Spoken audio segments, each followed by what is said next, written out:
বন্ধুসকল এইজন মানে ল'ৰাজন দোকানলৈ আহিছে। দোকানৰ আগতে মানে নিজৰ চাইনটোকে কৰিব নালাগে, কৰিব দিওঁতে মানে নিজৰ নামটো লিখিব দিওঁতে মানে নোৱাৰিলে লিখিবলৈ। আৰু নোৱাৰাৰ কাৰণে এটা হ'ল ই নপঢ়ে, অকল ঘূৰি ফুৰে হেনো য'ত ত'ত। আৰু মই ইয়াক আজি অকণমান ক'লোঁ, গালি দিলোঁ, তই কিয় নপঢ়, কি কথা। ই আপোনালোকৰ সবিশেষ আপোনালোকক জনাই দিব কিয় নপঢ়ে, কি কথা। আৰু টিপচহী মাৰিছে। টিপচহীটো আজিকালি দিনত নহ'ব নহয় ন। আজিকালি সৰু ল'ৰাটোৱে নিজৰ নামটো লিখিব জানে। সেই হেতুকে আজি মই ইয়াক সুধিম কি কথা, ক'ত থাকে। মই ইমান ভালকৈ নাজানো ক'ত কি থাকে, তাকে সুধিবলৈ বিচাৰিছোঁ ইয়াক। ব'লক আপোনালোকেও চাওকচোন। কি নামটো? সঞ্জীৱ ওৰাং। সঞ্জিত ওৰাং। ক'ত থাক? এইটো হে দুলীয়াগাঁও। মাৰ নাম কি? শুকুৰমণি। শুকুৰমণি ওৰাং। দেউতাৰ নাম? অনিল ওৰাং। অঁ, অনিল ওৰাং। স্কুল কিহলৈকে গ'লি তই? হে তোলৈকে গ'লি। এতিয়া কি কৰি আছ? এতিয়া মা পাপা ক'লে এৰিব লাগে। কেলৈ এৰিব ক'লে? কেলে মই নাজানো। অঁ, পইচা পাতি অসুবিধা হ'ল। এতিয়া তই কি কাম কৰিব? আমি ঘৰত থাকোঁ। ঘৰত থাক। আকৌ কিছুমানে কৈছে যে তই ঠেলা এতিয়া ভঙা চিঙা গাড়ীত ঘূৰি ফুৰ বোলে। হে কৈ বুলি কৈছিলে যে? কোনে কৈছিলে? সেই চবেই কৈছে, আমাৰ এইখিনি মানুহখিনি এতিয়াও কৈছে। কি থে এইটো আজিৰ পৰা স্কুল যাবি, দ্বিতীয়বাৰ স্কুল। এতিয়া স্কুল যাবি ভালকৈ। যদি নোৱাৰো কিবা অসুবিধা হয় মোক কবি, ময়ো কিবা এটা সহায় কৰি দিম, গম পাইছা নাই? স্কুল কোন স্কুল গৈছিলি? ভালকৈ মুখে কওক, কোন স্কুল গৈছিলি? দুলীয়াগাঁও স্কুল। কিহলৈকে পঢ়িলি? দ্বিতীয় শ্ৰেণীলৈকে। হে তোলৈকে পঢ়ি যায় এতিয়ালৈকে চাইনটো নিজৰ নামটো লিখিব নাজানো? ভুলাই থাকিলি স্কুল নগ'লেতো। আৰু মা দেউতা ক'ত থাকে? দুলীয়াগাঁৱতে থাকে। তেতিয়াহ'লে মাহঁতক কবি মই পঢ়িম, এতিয়া মই ভালকৈ পঢ়িব লাগিব। তহঁতি ভালকৈ পঢ়, তেতিয়াহে। আজিকালি চৰকাৰে বহুত সুবিধা দিছে। যিখিনি পাব লাগে সেইখিনি দিছে নহয়। আজিকালি পইচা নেলাগে নহয় পঢ়িবলৈ, গম পাইছ নাই? আৰু মই এনেকৈ যদি ক'ৰবাত ঘূৰি ফুৰা দেখোন চাইন যদি হেৰি নকয়, খালি পিটিম কৰ, আগতে কৈছোঁ।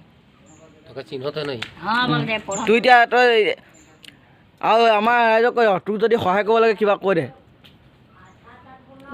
নেলাগে এনেকৈ পঢ়িব পাৰিবিতো। কিবা যদি পইচা চইচা দৰকাৰ হয় মই দিম পঢ়িবলৈ, কাঠ পেঞ্চিল চাট পেঞ্চিল কিবা খৰচ পাতি হয় যদি। ঠিক আছে। ড্ৰেছ পাতি চব আজিকালিতো স্কুলৰ পৰাই দিয়ে। অকল তোক লাগে কাঠ পেঞ্চিল কলম, সেইকেইটা লাগে আৰু একো নালাগে। আৰু বেলেগ য'ত ত'ত ঘূৰি নুফুৰিবি। আজিৰ পৰা ঘূৰি ফুৰিবি নেকি?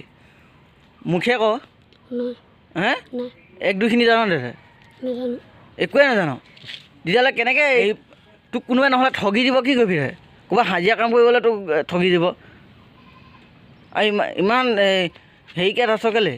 আজিৰ পৰা পঢ়িম বুলি চবৰ আগতে কৈছে। নমস্কাৰ ৰাইজ, মই আজিৰ পৰা সকলোৱে ভালকৈ পঢ়িম। নমস্কাৰ কৰিবি নি? ক ইয়াত ক। হাত জোৰ কৰিবি নেকি? অঁ ক ক। নমস্কাৰ কৰি ক। কেলৈ নক? নমস্কাৰ কৰি কেলৈ নক? নমস্কাৰ কৰি কথাটো কেলৈ নক? তই মানে নপঢ়? পঢ়িবি নে নপঢ়? ডাইৰেক্ট ক। অঁ, নমস্কাৰ কৰি কৈ দে। কেলৈ? কি হ'ল? হাতখন চাং। ঠিকে আছে। তেতিয়াহ'লে কেলৈ হেৰি নক? আজিৰ পৰা পঢ়িবি দেই। যদি খৰচ পাতি লাগে মোক কবি। কাঠ পেঞ্চিল কলম সেইবোৰহে লাগে। বহিও আজিকালি দিয়ে স্কুলৰ পৰা। বা ফাইবলৈকে যদি পঢ়িব মন আছে, ফাইবলৈকে মই খৰচ পাতি দি দিম তোক। কিবা কিবি যদি হেৰি লাগে, বুজিছা নাই? চবেই ফ্ৰী আজিকালি। অকল কাঠ পেঞ্চিল কলমটো দিছে যদিও কিবা কিবি দিব পাৰি, বুজিছ? অঁ, আৰু আজিৰ পৰা পঢ়িবি, ঘূৰি নুফুৰিবি দেই। হে ঠিক আছে নহয়? ডাইৰেক্ট কথা দিছ মোক। এতিয়া কথা দিছতো? হে কথা দিছ ন? অঁ, আজিৰ পৰা পঢ়িবি ভালকৈ। নপঢ়িলে খালি বেয়া হ'ব, বুজিছ নাই? আজিকালি আদিবাসী ল'ৰাবোৰ কিছুমান মানে মাক বাপেকে পঢ়িব নিদিয়ে।